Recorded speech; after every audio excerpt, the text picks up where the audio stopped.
tindakan, ayat 1 lah, keputusan tindakan dapat dibatalkan apabila terdapat kesalahan prosedur.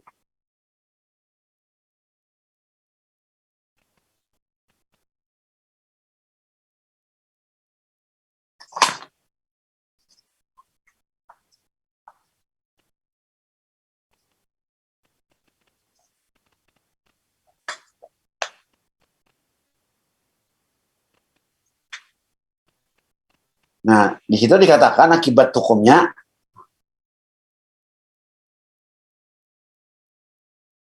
keputusan itu tidak mengikat sejak saat dibatalkan.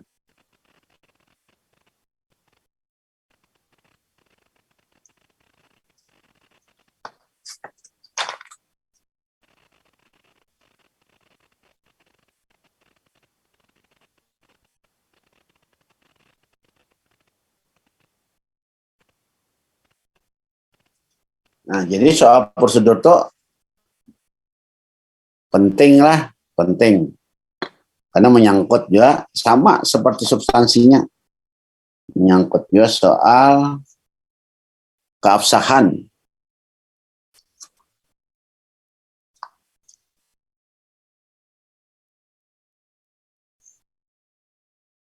Nah, secara sederhana, sebelum kita lihat di undang-undang lah,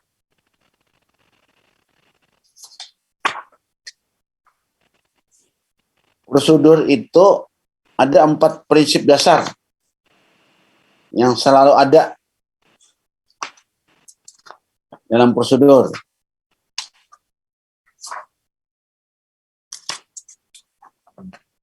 Pertama, adanya permohonan.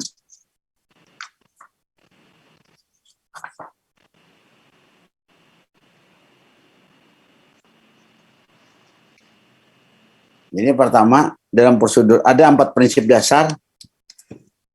Ini doktrin aja lah, teori dalam hukum administrasi. Jadi prosedur itu menyangkut 4 hal. Pertama, permohonan. Kedua, persiapan dalam mengambil keputusan atau tindakan. Nah, kemudian yang ketiga, peran serta masyarakat. Yang keempat, penetapan atau tindakan.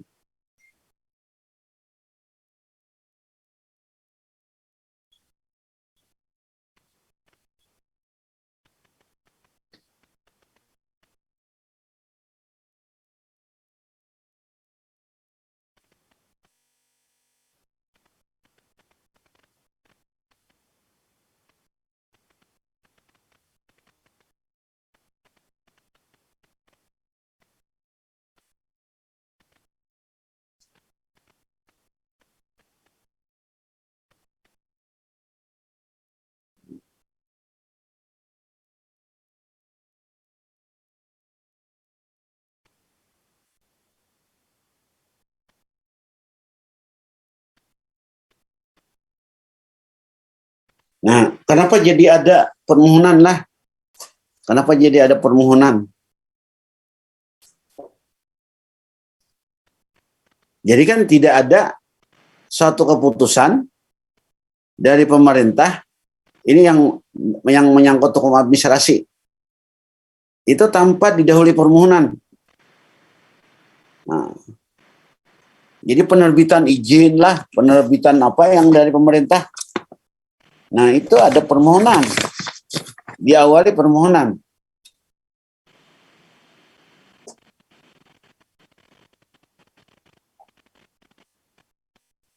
Nah, permohonan ini juga untuk menghitung tenggang waktu gugatan.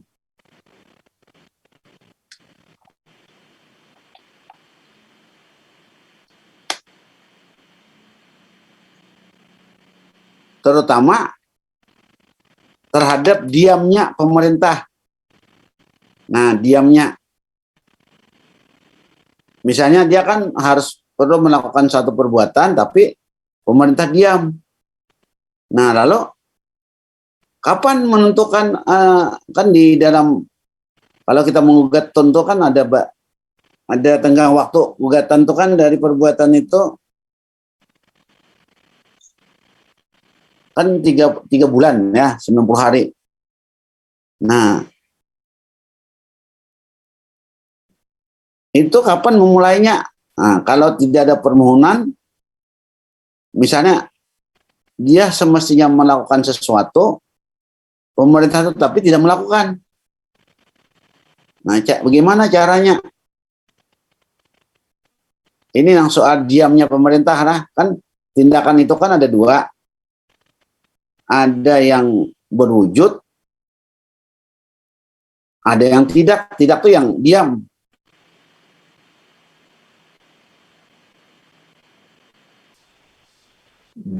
Kan kata itu kata apa siapa? Thomas Erdai. Do or not to do. Jadi pemerintahan itu kan dalam pemerintahan itu kita menilai bukan hanya tindakannya. Ada juga diamnya pemerintah yang mengakibatkan kita rugi.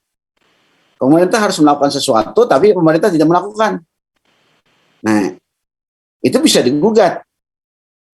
Nah, dalam pengertian diamnya pemerintah. Nah, tapi yang susah kan kapan diamnya itu menghitungnya. Nah, sehingga itu kan ada sekarang kan menganut positif aktif. Dulu kan negatif aktif. Sekarang positif aktif.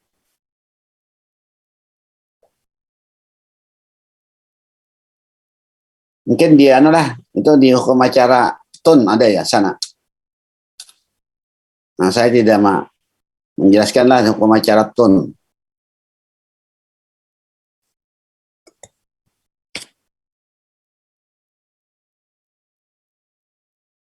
Jadi permohonan itu perlu banyak sekali anunya. Nah, termasuk tahapan kedua ini. Tahapan kedua persiapan.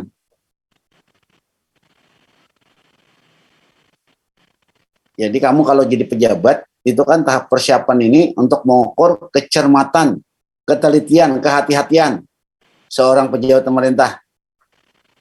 Kan tidak boleh sembrono kan pemerintahan. Nah, di dalam Undang-Undang 30 juga disebut ini.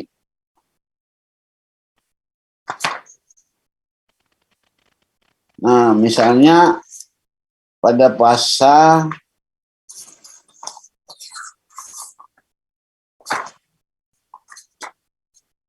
50 lah, 50.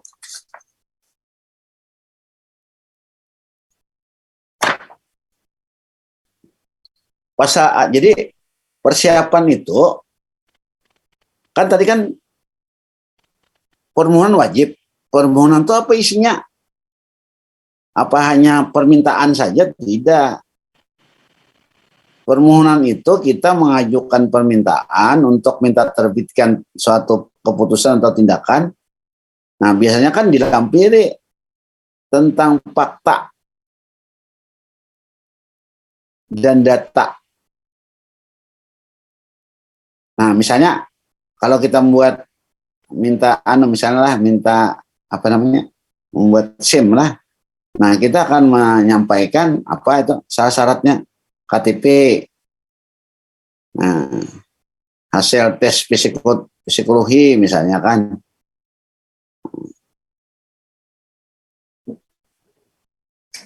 Tapi kamu kan tidak tahu kan itu kan di dalam satu kantor. Tes apa-apa itu kan, tes itu bagian dari permohonan.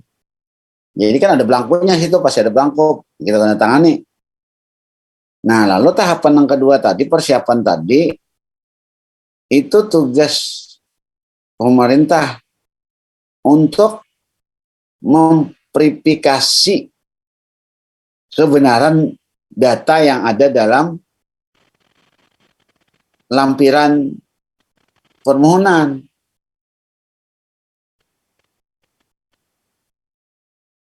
Itu semua kan, ini kan kaitannya semua, apakah kamu nanti jadi jaksa, hakim, jadi notaris. Bila orang ada berurusan, nah kita kan meneliti kebenaran yang disampaikan itu. Nah, jadi memverifikasi.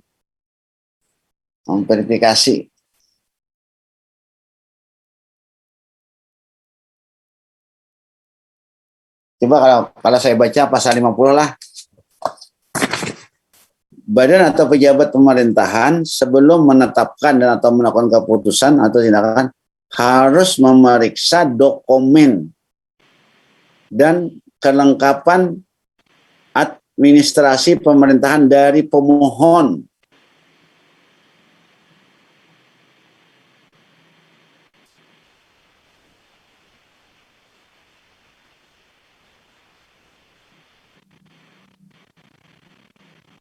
Nah, jadi kan jelaskan ini kan. Ini pasal ayat 3-nya 5 hari waktunya.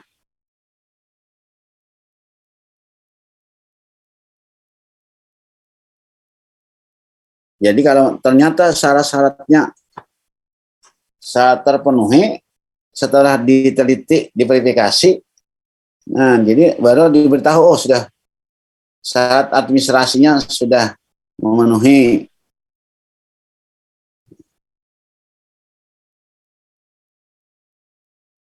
Nah, administrasi itu kan berisi tentang suatu fakta. Jadi setelah dokumen kita periksa, dokumen lengkap, misalnya kan sudah. Nah, lalu pertanyaan lanjutannya, apakah dalam dokumen itu sesuai faktanya? Misalnya KTP-nya ada KTP. Apakah yang KTP itu orangnya ya yang memohon? Nah, maka itu ada kalau di KPU itu kan bisa disebut verifikasi faktual.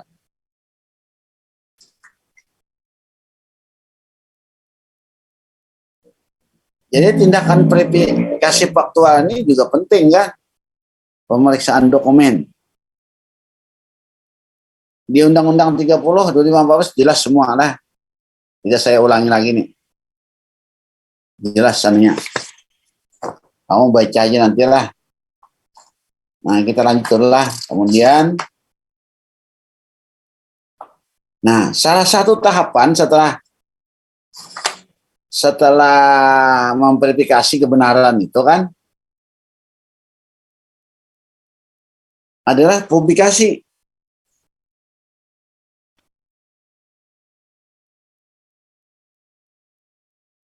Jadi publikasi itu kalau kita perhatikan sini, nah hampir wajib. Bahkan itu kan didukung dengan Undang-Undang KIP.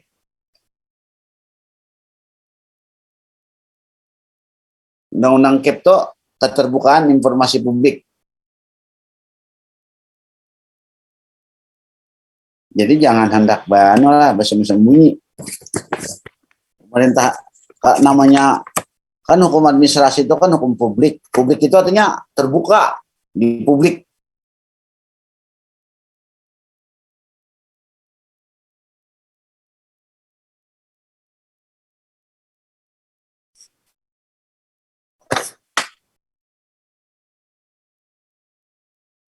Nah, publikasi itu terutama untuk membuka ruang partisipasi rakyat. Nah, ada yang ketiga kan, partisipasi. Peran serta rakyat. Kan kemarin saya jelaskan di yang ini. Yang ini kan saya ada menjelaskan masalah.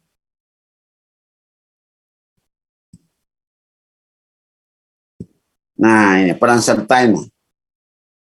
Partisipasi. Peran serta. Jadi harus dipublikasi kan.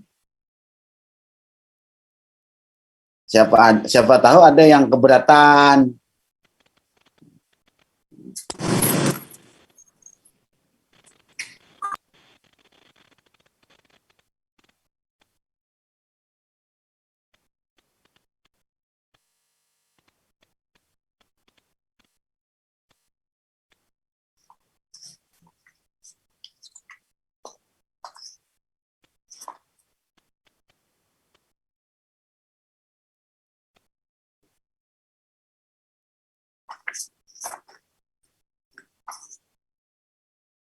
Nah, itulah bagian penting lah. Nah, lalu di dalam prosedur itu kan itu tidak boleh di apa namanya? Disembunyikan. Nah, prosedur itu sendiri wajib kan di Undang-Undang KIP mengatakan karena apa namanya? Penyelewengan atau apa namanya? Korupsi lah katakanlah. Nah, korupsi itu bisa bisa dihindari karena di dalam suatu prosedur. Nah, sehingga kalau kita lihat kamu di kantor-kantor kan ada ini diperintahkan oleh Undang-Undang 30 tuh di depan-depan pelayanan tuh harus di apa dipublikasi ditampilkan SOP-nya. Nah, SOP ini syarat wajib. Coba kamu perhatikan di kantor-kantor kan SOP itu kan selalu ada. Kalau orang mengakreditasi kan nilainya tinggi itu. Kalau mengakreditasi nilainya tinggi.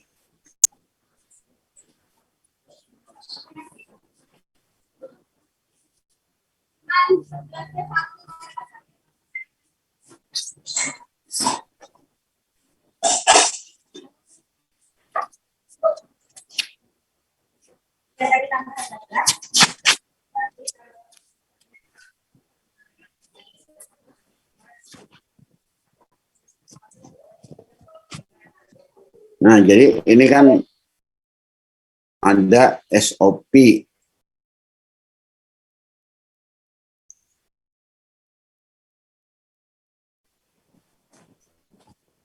Kamu kalau nanti jadi pejabat, apa namanya, jadi bekerja di pemerintahan, nah prosedur itu harus transparan. Karena orang hendak menyeleweng itu kan lihat prosedur ini. Nah, sesuai dengan perkembangan zaman, dalam kaitan prosedur ini,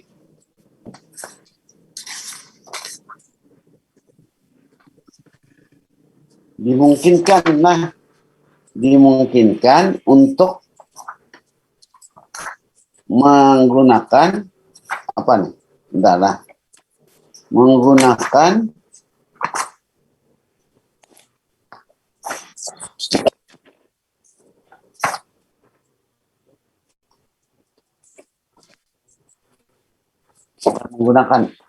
di apa? Dalam prosedur itu dimungkinkan diwakilkan, gitu kan? Bisa. Jadi undang-undang ini ternyata mengatur bahwa ada masyarakat itu kan bisa memberi kuasa. Nah, diatur juga memberi kuasa. Nah, ini agak rinci lah. Pasal 41 nah rinci. Menguasakan.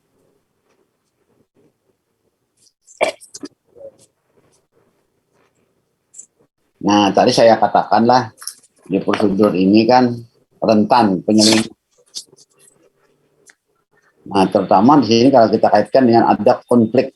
Jadi, penyelewengan yang terjadi pada saat prosedur itu timbul dari konflik kepentingan.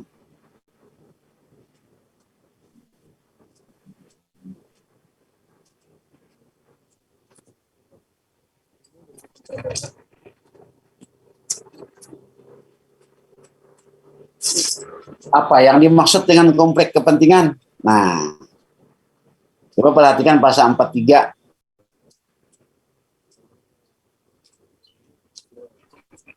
Nah, coba kalau lihat lah. Jadi kita kan menghindari tadi, maka jangan sampai tindakan atau keputusan itu diselewengkan. Nah, lalu di dalam prosedur ini potensi untuk menyeleweng itu muncul apa yang disebut dengan konflik kepentingan. Nah, konflik kepentingan itu apa? Ternyata ada apa namanya? Ada terselip kepentingan pribadi di dalam itu. Nah, atau ada terkait dengan hubungan kerabatan. Nah, konco-konco KKN itu kan munculnya di sini kan, KKN.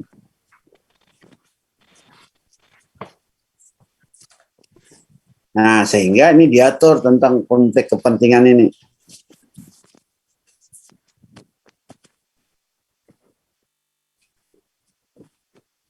Jadi, kalau ada pemerintah hendak membuat keputusan, nah di dalamnya ada konflik kepentingan tuh dilarang.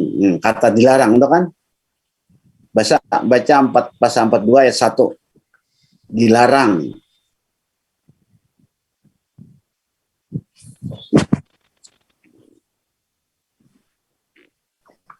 Nah, inilah beberapa hal tentang prosedur lah.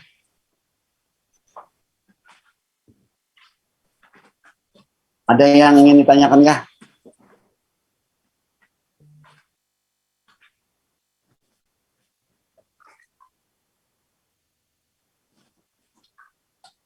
Ya, Muhammad Farus ini pasca ini kada tertutup. Jadi suaranya masuk.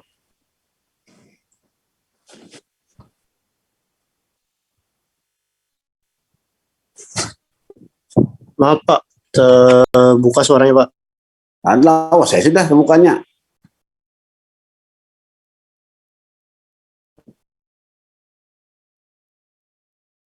Adakah yang ditanyakan? Ini saya cukup pakai sini aja. Kita kuliah. Ada lah.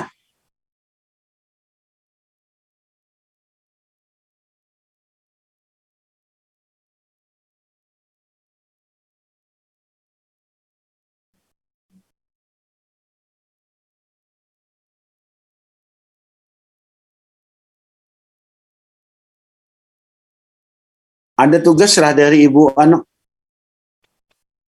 Ibu Lis, kada.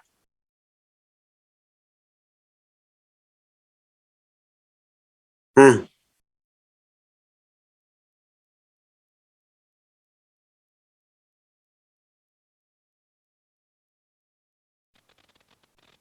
nanti saya aja tugas aja lah untuk kita nanti untuk UAS. Kita berapa kali lagi kuliah ini? 4 kah? 3. Sampai akhir bulan lah, iyalah. Iya Pak. Sampai 2 pertemuan lagi lah Pak.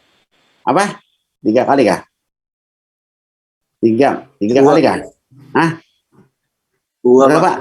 2 kah? 2. Nah, iya Pak. Nanti agak lama nanti kuliahnya saya boleh. Oke, saya cukupkan dulu lah. Ya. Assalamualaikum.